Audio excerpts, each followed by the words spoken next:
We just got back from the mechanic, and it turns out it's going to be like $3,500 to fix this whole truck up, get it back to, well, getting the safety certificate that you need in Ontario, and we could talk about that.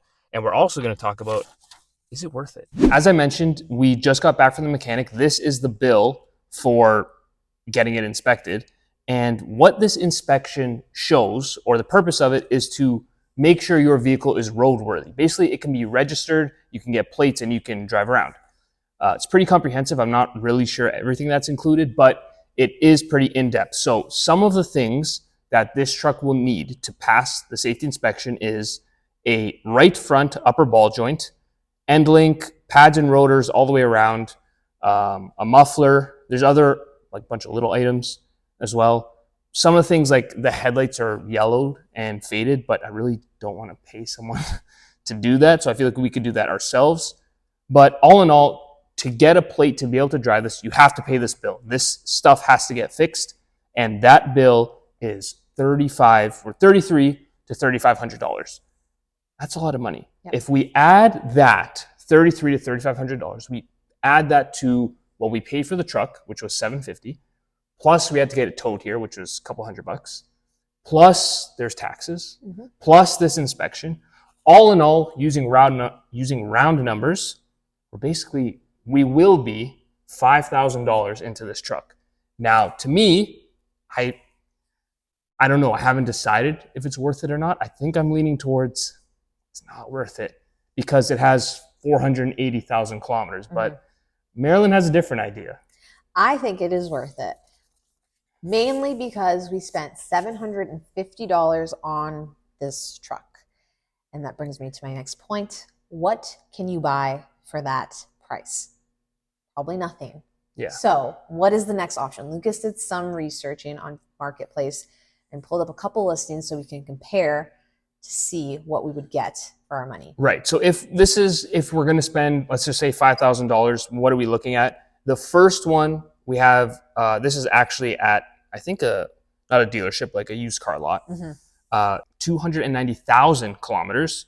It is a 2012 Sierra 1500, just like this one. Ours is 2009, but same model. It's same trim. There's not really much other information, but yeah, you don't really know. You don't know what you're getting. Yeah. And I think that was one of the big things for me leaning towards keeping the truck and doing something with it.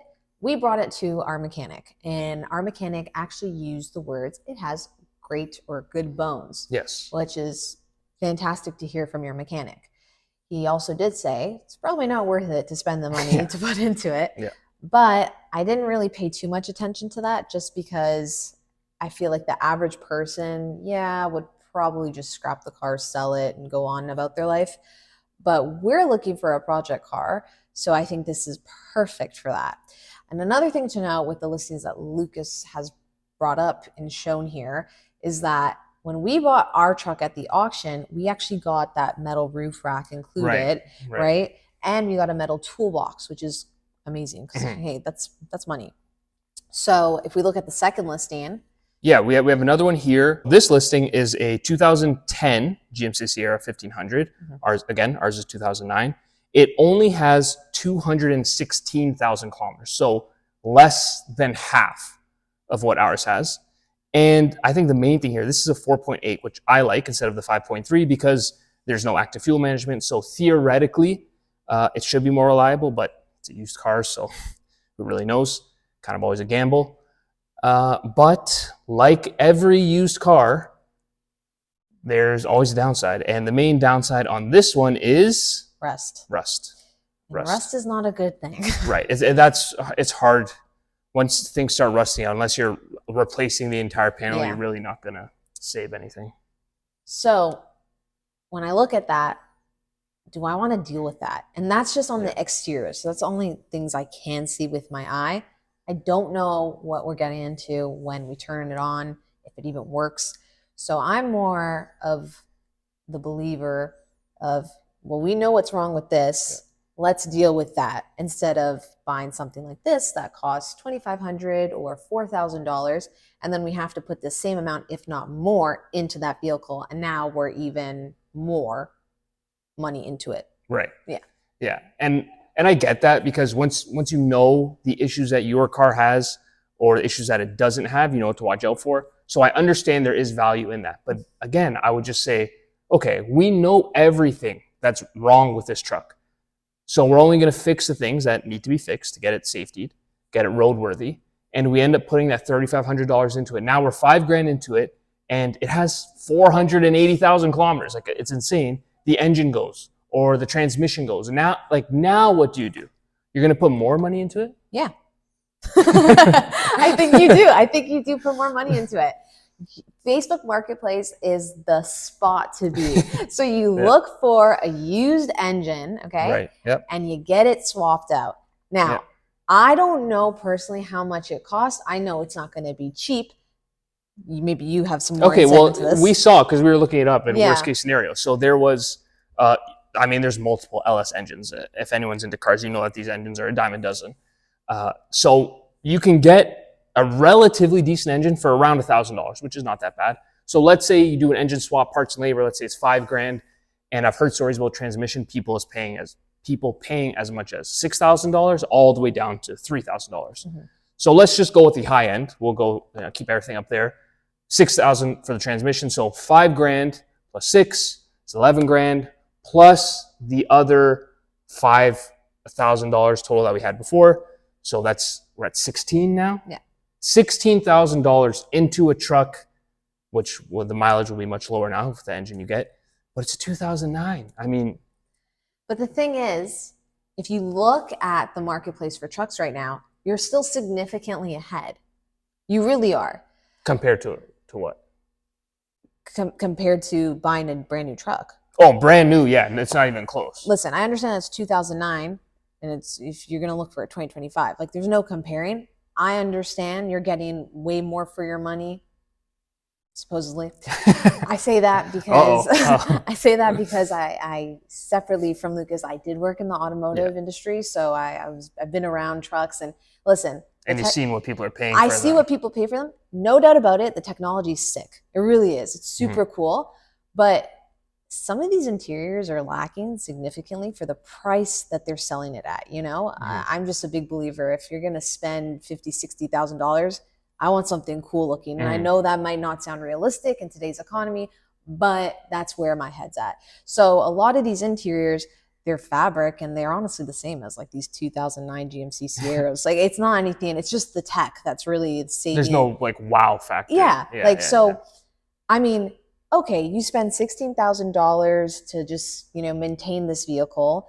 And I mean, if you're going to keep this forever, eventually you're going to have to swap out the engine. You are going to have to do it. It's at $500,000. If you're going to keep it forever. If you're going to keep it forever. Yeah. However, even with all of that said, and you do all those maintenance things that need to be done, you're still significantly ahead. Even if you were to buy like a used truck, because used trucks are expensive. They're going to be like 20, 25, 30. And then, I mean, eventually too, if you want to mod it and stuff, that's like a whole other story, and that's a lot of money as well. But then at least, like, let's say you end up spending $50,000 on this thing, and that's including mods and wraps and all the cool fun stuff. At least you have something custom that no one will have on the road. Right. And it's completely different from everything out there. Yeah. Because you can add a screen to any vehicle. That's really the main thing that, we would. Backup camera. Yeah. Like in terms of technology. We don't really need like lane departure and radar and stuff. To me, I'm like, you're still ahead. And you have something custom. I get that. And especially because I would feel much differently about it if there was rust issues. Yeah. Of course, there's some dents and dings. I mean, it's old. It's a work truck, and I'm looking at it right now. It's behind the camera. If there was issues with rust, then I'd be like, this is just a time bomb until the frame goes or something. And I don't see a point in that. 100%. But because, like Marilyn was saying, the mechanics that it has good bones, it's pretty solid under there. You just start thinking, well, how many years could I get out of this thing? And let's say we could go back to you put 16 grand into it. How many years could you get? You're not going to make money, obviously. I mean, you're not going to make money on any car, but you're not really going to lose with depreciation either. No, that's the biggest thing. You're not going to make money on any vehicle that you buy.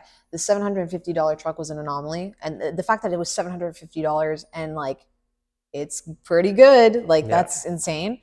So I think, it was well worth the $750, 100%. Oh yeah, yeah, You know yeah, what I mean? yeah. So even if we were to sell it, I'm sure we'll at least make $750 back. So it's not really Yeah, a loss for right. us in this situation.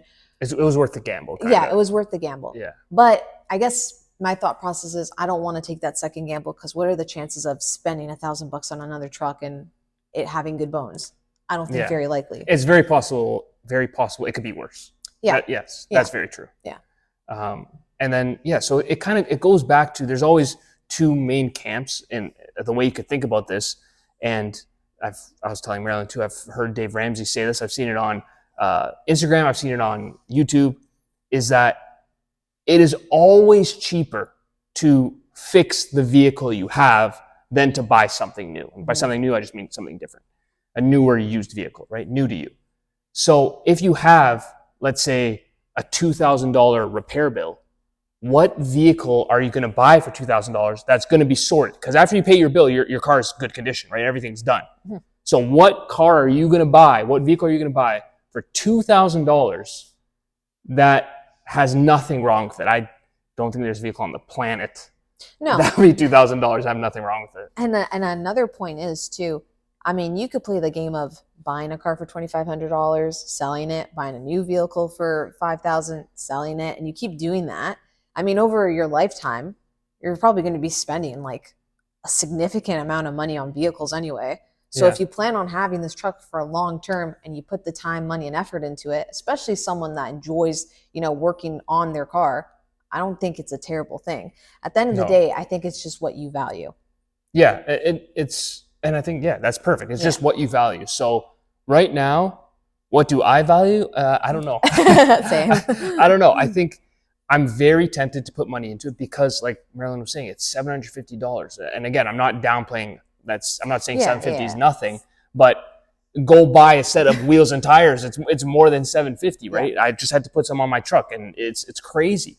So it's essentially I don't want to say we have nothing into it because we did pay money, Yeah. but just the scrap value, the parts, we'll break even Yeah. at least. Yeah. So there is something like you're not really losing anything by putting money into it.